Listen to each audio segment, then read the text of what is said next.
Hi guys, this is Mike Flowers from the Fight Zone. We're going to go ahead and continue our series on our opponent's back against the wall, and this is the bicep rod series. So what we're going to do today, I'm basically going to show you how you can go ahead and take a bicep rod and actually turn it into a really easy outer reaping throw.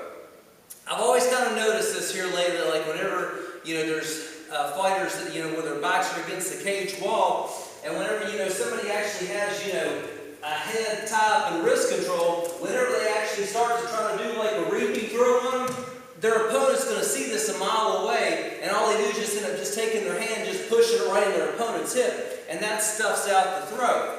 Well, came up with a really easy way to remedy that, where we actually just use the cage and slingshot off of it. We'll go ahead and at least get started with just the setup first though.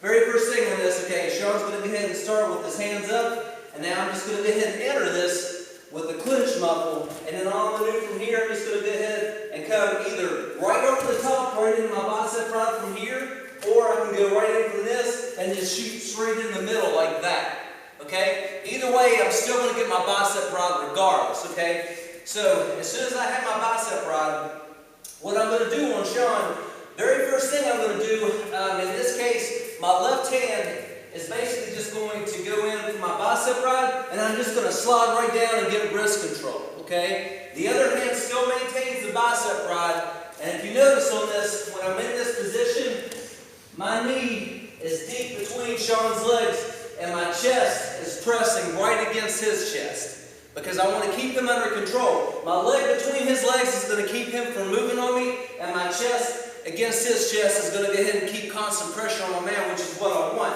So now the very first thing I'm going to do on this, after I obtained wrist control and I got the bicep rod on here, now what I'm going to do after this, I'm going to go ahead and keep my chest pressure, and now what I'm going to do, I'm going to release this bicep rod on Sean, continue my chest pressure, and my bicep rod is going to go right up to the head. Now at the same time, when I'm keeping my chest pressure on Sean, all I'm going to do, I'm going to release this leg, and it's going to post right against the cage wall, just like this. And all I'm going to do is just spring right up.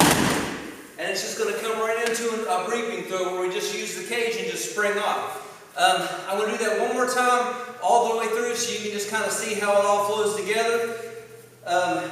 Okay, so Sean's got his hands up. I'm going to go ahead and enter with the muffle techniques. I'm just going to go ahead and come in straight for my bicep rod. Keep my knees straight between his legs, go right into wrist control. Now all I'm going to do, I'm going to release my bicep rod. At the same time that I'm doing this, this all happens at the same time. When I release my leg between his legs and get ready to post it on the wall, I'm releasing the bicep rod and going right to head control. You do all this at the same time. So I'm right in here, I'm going to go ahead and push off, shove, and come right through to that. I'll do this one more time really slow so you can just kind of see it for the last time, because there's a lot of stuff going on here, but after you actually do it for a while, you just kind of notice you just have to kind of at least get used to slingshotting yourself off the cage wall. But it's a really high percentage takedown if you actually practice this thing diligently. So we'll go ahead and go through the whole setup one time.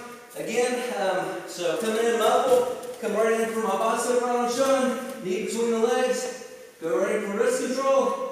Now, as soon as I release my bicep, head control, push up, and just come in. Now, one important thing, whenever you're training this, because if you'll notice, whenever I land on Sean, I'm always landing on my forearms flat against the mat. That's to make sure that all my weight does not go right on top of Sean when I do this. Now, when you're doing this for competition or something, when you do those reaping throws, you want to go ahead and land with all your weight on top of your man. So, those arms are going to be coming out flat, so that way you can go ahead and get all that weight down into your man, so that way you can go ahead and take his breath away whenever you throw him down, so that'll at least give you a good advantage. That's all for that one. I hope you enjoyed it. Thanks for watching.